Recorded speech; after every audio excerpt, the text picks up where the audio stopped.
Hi guys and welcome. Today we're creating this cute pumpkin garland. This pumpkin pattern is based on my existing mini rib pumpkin pattern. I will link the video and the written instructions below. I did scale it down slightly, so you'll take those original instructions and instead of chaining 9, you want to chain 7, and you only want 19 rows instead of 21. The rest of the pattern is exactly the same. The construction is the same. It's a very easy pattern to scale to any size. I will be going over how to create the ball garland today and how to construct everything. So you will need some Woolies Thick and Quick. It's a size 6 super bulky yarn. This is the color Mustard.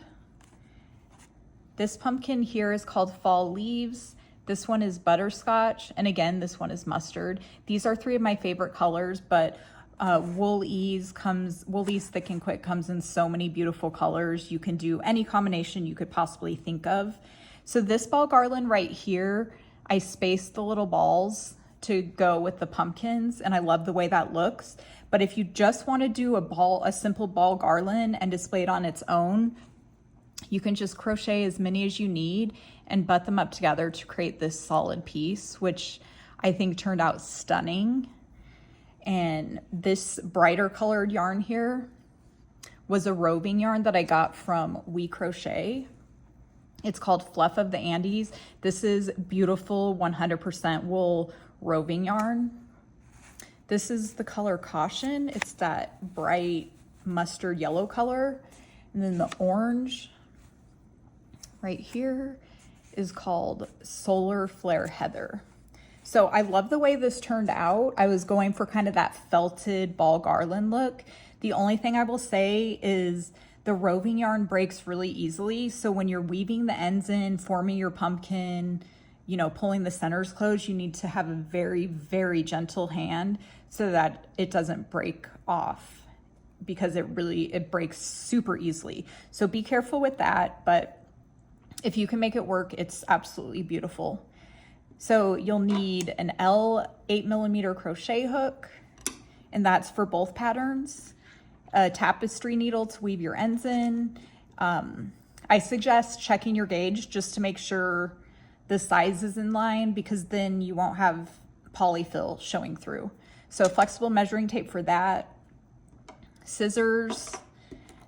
You need some kind of stems or sticks for the pumpkins. I get these on Amazon and I cut them in half. But a little stick from outside, you could crochet a stem, whatever you have laying around. Of course, a little bit of polyfill for the pumpkins. The little balls are not stuffed with polyfill. I'll show you what I do with those a little bit later. And then a hot glue gun if you want to glue your sticks in. And then a good amount of twine. So I use white twine on these because I like the contrast, but natural white, whatever you have on hand. I used about, I believe, 80 inches total for each strand. And on my pumpkin strand, I did 6 pumpkins total. The ball garland, I did 9 total. If you're doing the solid one, you just need to crochet as many as you want for where you're putting it on. I put mine on a fireplace mantle that was about 43 inches long, and 6 and 9 worked perfectly. So I'm gonna get everything set up and I'll meet you back here in a minute and we'll start making these little balls. Okay. So I have my yarn. I used the Woolies Thick and Quick in the color Mustard. This is probably going to be one of the easiest patterns you've ever worked on, and it's super quick, so you can make a ton of them really quickly. So you want a really long tail, about 24 inches long, about 2 feet. I do 1 full arm's length, and that gives me about what I need. So once you have that, you want to create a magic ring or a magic circle. I just wrap the yarn around my finger twice, insert your hook under both loops, yarn over, pull up a loop, and chain 1 to secure that circle closed. And now we're going to work 6 single crochet in the circle. So insert your hook, yarn over, pull up a loop, yarn over, and pull through 2. Insert your hook, yarn over, pull up a loop, yarn over, pull through 2. And you just keep doing that around until you have 6 total single crochet. I believe that was 4. 1, 2, 3, 4. 5, and 6. Now we're going to close that circle and pull that front loop, and then pull the tail, and it closes it tightly. Okay, so now we're going to join the circle with a slip stitch. I always pull that working yarn on my hook a little bit tight, and then just go under both loops of that first single crochet. It's always hardest to get under that first set of loops, but just single crochet to join, and that is what you have. Okay, this next round is an increase round, and we're going to do 2 single crochet in each stitch around. So chain 1, that beginning chain 1 does not count as a stitch. So now we need to fit 2 single crochet in that first stitch.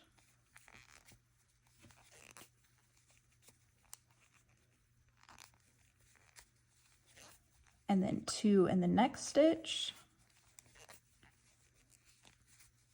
And you just keep going all the way around until you work into each stitch, and you'll have a total of 12 stitches.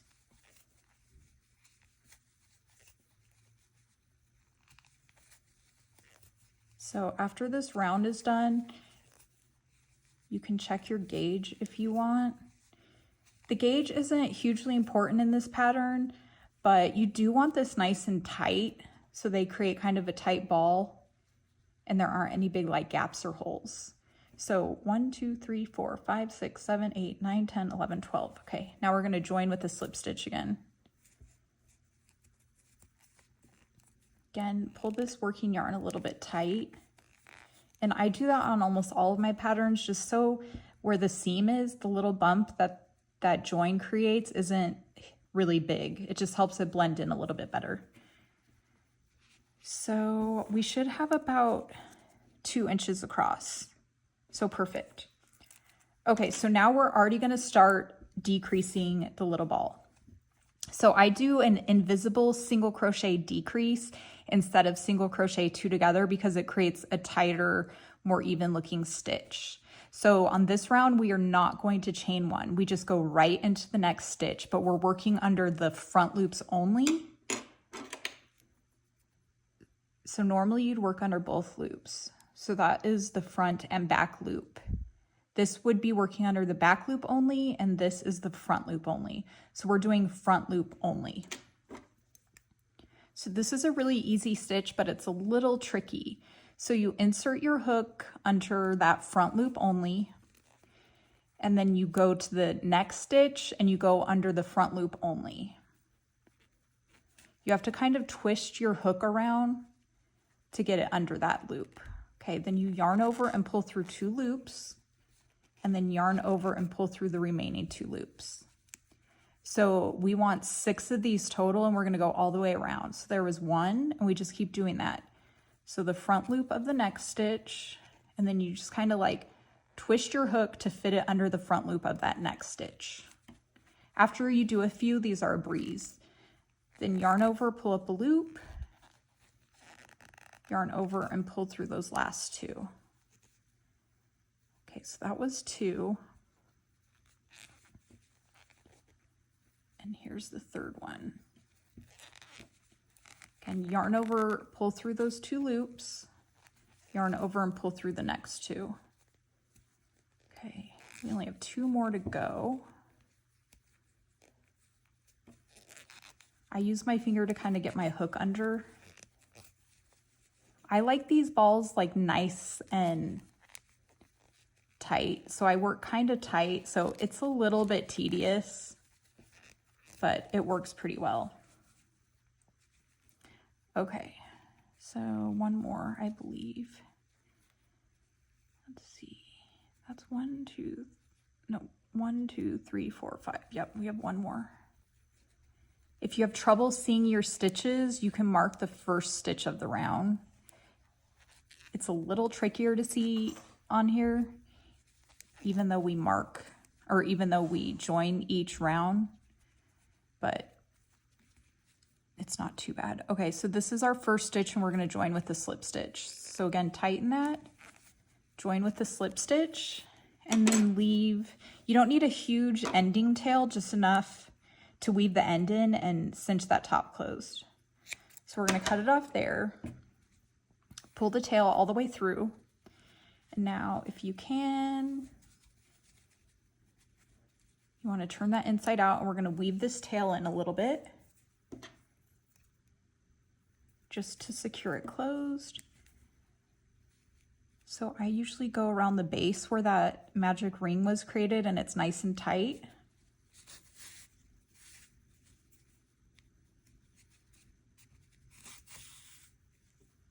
Okay, and then maybe up the side a little bit and then back down to make it extra secure.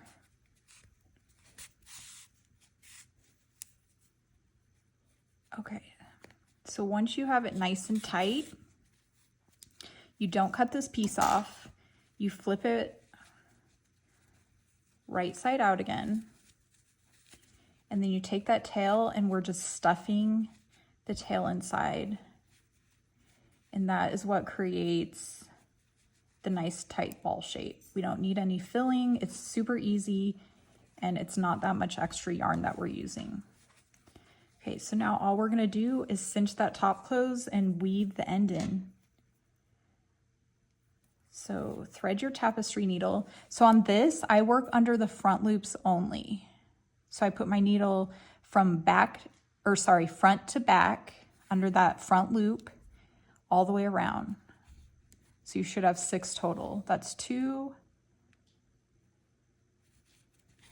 3, 4, 5, and 6. And then I usually go under, let's tighten it up a little bit first. I usually go under those loops again, just to make it nice and secure. I just go under the first few. Or I guess I went under all of them again, but just make it nice and tight. And then you just weave the end in. So I go down the side, go around the bottom a little bit, and then go in another direction just to make sure it's nice and secure. And then when it's done, just cut it off like that, and you have this cute little ball. Wasn't that super easy? So you just make as many of these as you want. It's really quick. The more you make, the faster you get. And then we just take the twine and string it on. So let me show you what I do. So it's really easy. You just cut your long piece of twine and string the twine on your tapestry needle, and I just go right through the center where I did the magic circle and then where I closed it up. So just enter it right in the center and then back through that ending hole where the center was, and you just string it on.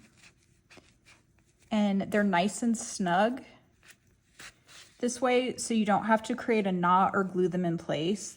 They'll stay in place, and you just space them out however you like, just like that. Super easy.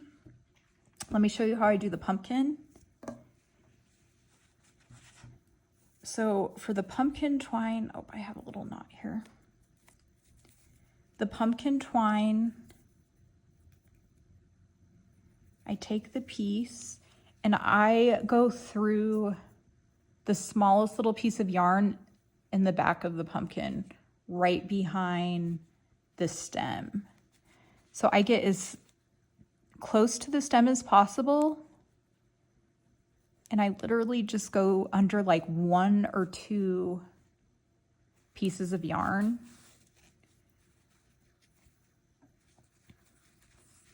And just string them all on that way. This yarn is thick and it holds the twine in place. If it's slipping off the twine, just grab under another little piece, but mine stay really well and I can space them and they fit perfectly. I went back through and tied twine bows on mine, like you can see in this strand. But anyway, that's how easy it is. You just create as many as you need, hang it on a mirror, fireplace, anything you can think of. I use little command hooks on the corner of the mirrors and fireplaces and just create a little knot and leave a long tail to secure them in place. So I hope you like that. Easy breezy. I will see you guys soon. Have a nice day.